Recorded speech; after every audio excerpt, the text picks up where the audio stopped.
Hi, so I'm back with my second video, and for those who haven't seen my first video, I'm Shelley. I have a rare disease called autoimmune hepatitis, and that disease has progressed to the point that I need a transplant.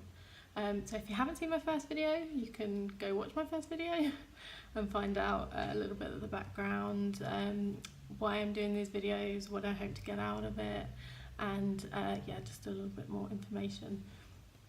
So today I want to talk about when I first realised something was wrong, what my first symptoms were, and how things have progressed up until I started the transplant procedure. So I mentioned in my last video that I was 16 when I had my first symptoms, and the very first symptom that I noticed was that my period stopped. And for those of you that don't know, in the UK, 16 is the age of consent, and I had my first boyfriend, and my period disappeared, and I assumed the worst. I thought I was pregnant, and I did 7 pregnancy tests, and I didn't believe that I wasn't pregnant because my period still wasn't showing up. And so eventually I went to the doctor, and they did their own pregnancy test, and I still wasn't pregnant. And so they then started to look for other causes, and the first thing they did was check my hormone panel to see if I had gone through an early menopause, which caused lots of dramatics on my end. And then once that had happened, they did lots of blood tests, and the only thing they found was that I had a low platelet count. And so for those of you that don't know much about the kind of different components of blood, the platelets are the kind of small sticky things that when you cut yourself, they start the blood clotting, so they help close the wound. And so if you have a low platelet count, then you can bleed a bit longer, you can have lots more bruising, which I have a lot. I often look like I've been in the wars, or I always look like I've been in the wars. Yeah, and it's once you get down past a certain safety level, which I think is 30,000 per unit of blood, then that's the kind of danger zone, and you can have spontaneous internal bleeding, and it can be very serious. And no surgeon will do surgery under 80,000. So when I was diagnosed, my level was about 96,000, and normal is 140,000 to 400,000, so it was quite low. Today I sit around 28 to 32,000, so it's really low. So when you kind of talk about it, you normally just give the first number, so like I would say my platelet's 32 or whatever, just in case I rattle off some figures later and it doesn't quite add up. So yeah, I had this low platelet level, and lots of things can cause low platelets, and the scariest ones were things like leukemia and HIV and yeah, all sorts of things. So at the age of 16 I had a bone marrow biopsy, and that showed that the platelets were being made correctly in my bone marrow.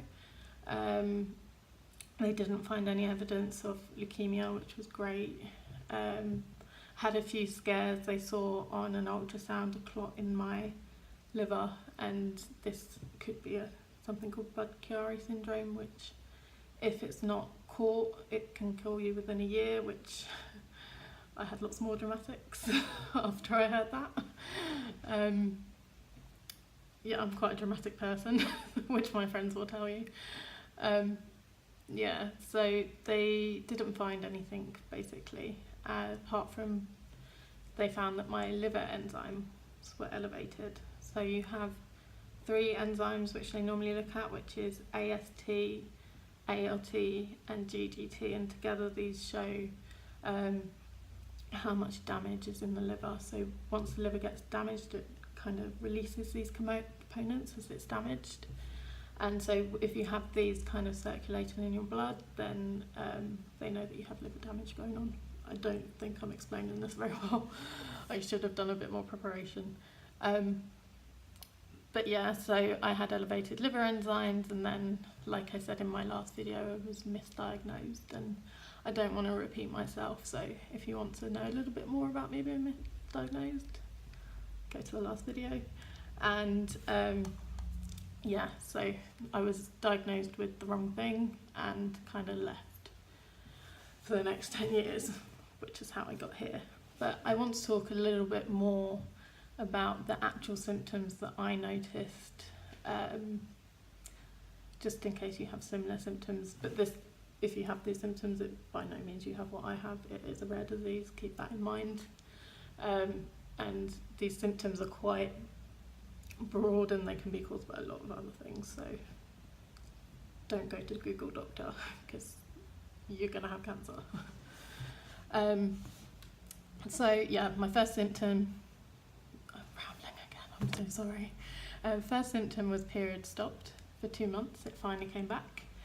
And then there was the fatigue, and if you have ever had fatigue, you know that it's more than just tiredness. So imagine your body is suddenly made of lead. You cannot move without incredible effort. You feel like you're walking underwater. I had this for years, and I had to go to school and to work, and I often was told that I was lazy by my family, by my abusive ex-boyfriend.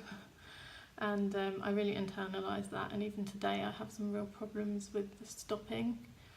So I tend to have to be hospitalised before I kind of acknowledge there's something wrong, which is not good. But yeah, I had extreme fatigue, so I would try and get through my day basically by eating sugar, which is how I ended up to be almost 300 pounds. So that was kind of how I coped. My mum has type 1 diabetes, and she gets really weak sometimes, and then she has sugar and she's, you know, suddenly okay. And I saw this from a child, and so I always thought, oh, I just need some sugar. I didn't. So yeah, I had fatigue, and then the next is the itching. So I don't know if you've ever heard of the kind of itching that you get when you're on drugs, where you can scratch your own skin off. When you have liver disease, it's the same.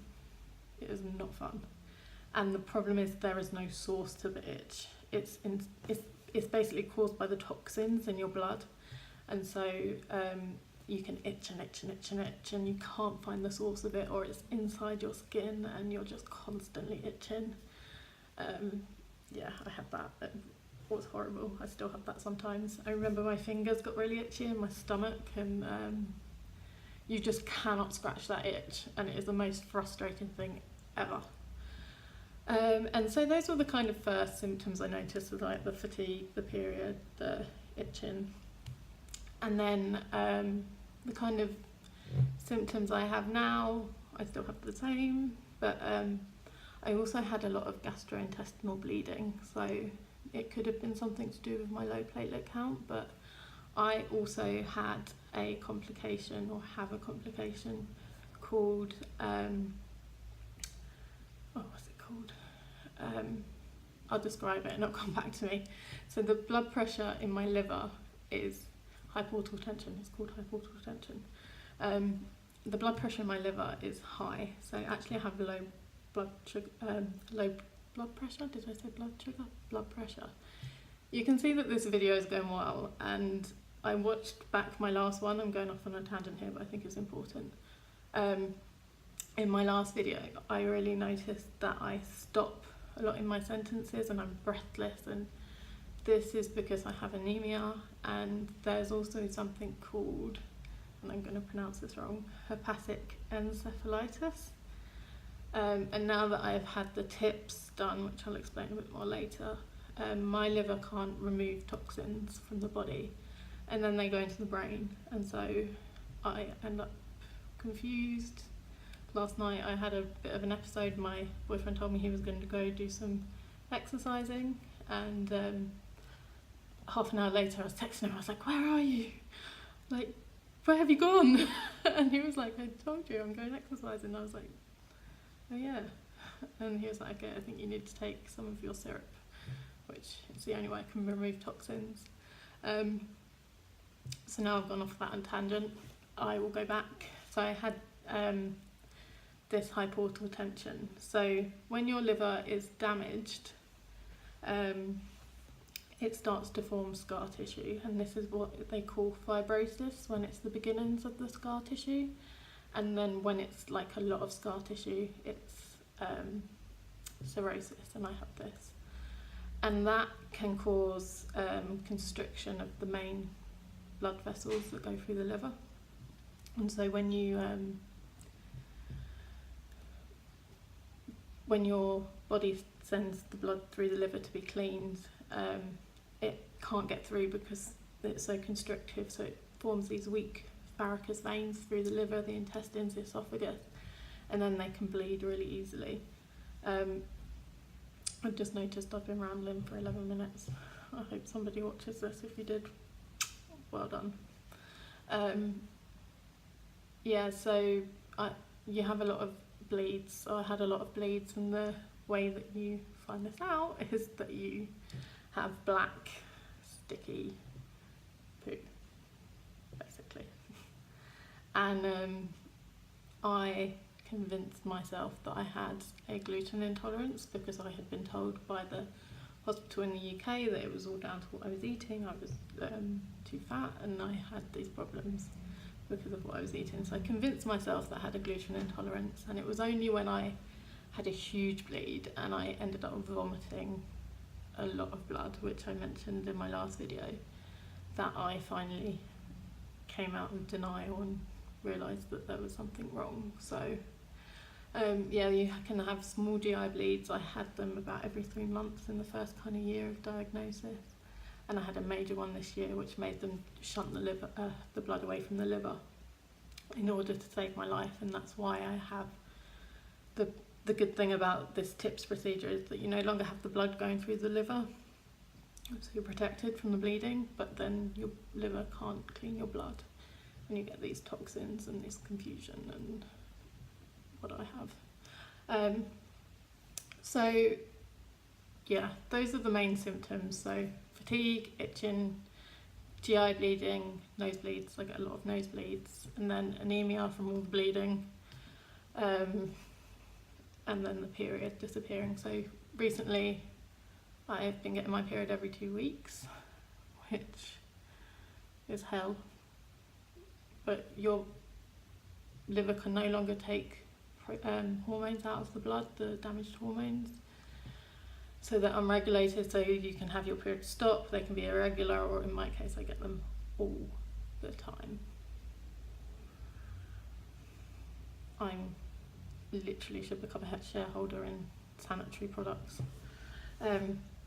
So yeah, this video is going so much longer than I expected, but I just wanted to show you some of my medication quickly. So the normal ways that this disease is treated is by immunosuppressants. So this is Imarec. This is the standard immunosuppressant. It didn't work for me, so I've got loads left over. Don't take this anymore. My liver disease is basically untreated now until I have a transplant, and then it'll be the same kind of drugs, immunosuppressants, that I'll be on once I have the transplant. So that's Imarec.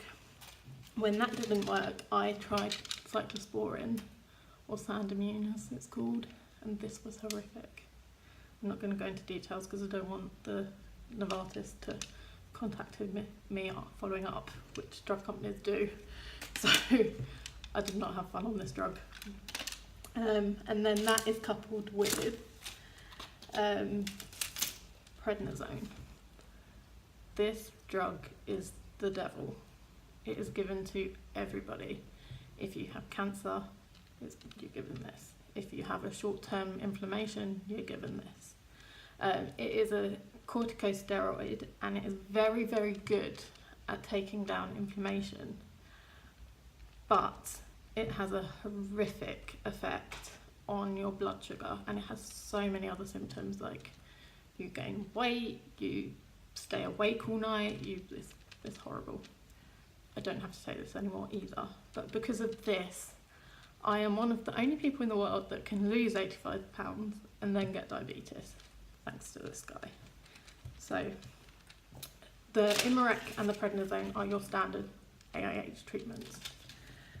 And then because I got diabetes, I have insulin, which the diabetes never went away. I'm predisposed because my mum has it and lots of members of my family, so I take insulin. This is an insulin pen. So I take that once a day. It's long acting, so I don't have to take the short acting. And then metformin, another drug to help control my blood sugar. Take this twice a day. And then I have pantoprazole, which is to protect my stomach because I had so much bleeding, so much acid. This is a proton pump inhibitor, so it helps stop the bleeding in my stomach. So whenever I have a GI bleed, they give me high dose of this via IV. So this is my favourite drug. Also good if you have a stomach ulcer.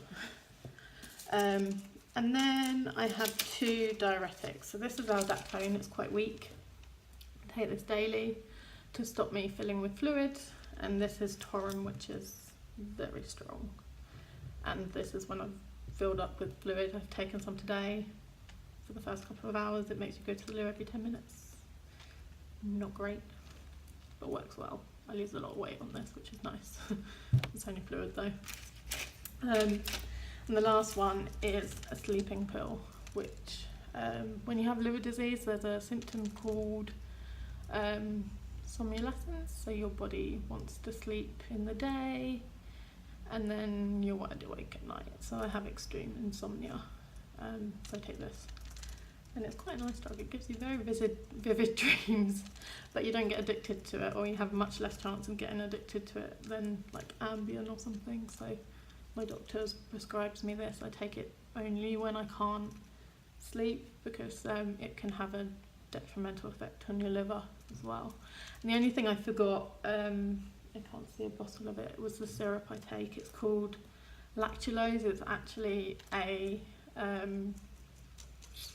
I've forgotten the word. See, this is the symptom you have, you just forget your language. It's a laxative, so it removes ammonia from your blood and then makes you excrete it. So between the diuretics and the laxatives, my toilet is my best friend. This disease takes all your dignity. I mean, I'm laughing, but I've had some horrific experiences with this disease, which some of them are hilarious stories, but at the time I wanted to cry. So one day I will go through all the embarrassing things that have happened to me because of this disease. But this is a very long video. I have rambled. I don't think anyone will have got to the end of this, but if you did, I'm really impressed with you. But I also feel kind of sorry for you.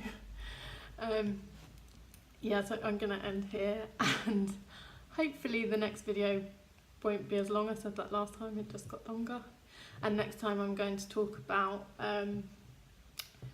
what getting listed onto the transplant list, how that went for me, the kind of things I had to do, how long it took, the whole process. So I'll try and be a bit quicker than, I think it's been about a week and a half since my last video.